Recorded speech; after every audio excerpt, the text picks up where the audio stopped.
How to write over a line in Word. Hi everyone, I'm here to assist you today. Without any delay, let's jump right in. First, open Word. As you can see, I have these lines.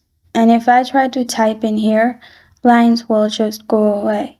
Now to add over a line, simply click on Insert in here. After you've clicked on Insert, search for text box in here. Click on Text box.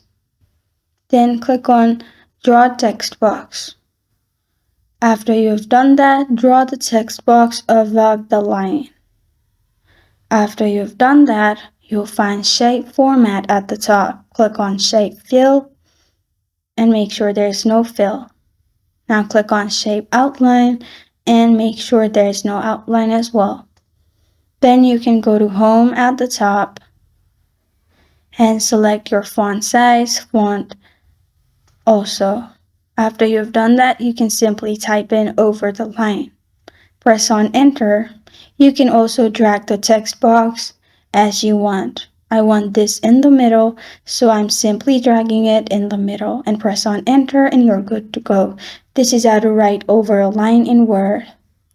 Thank you for joining me today. If this video helps you out, please leave a like and subscribe for more. Got a question or want to suggest a topic? Comment below. Thank you for watching.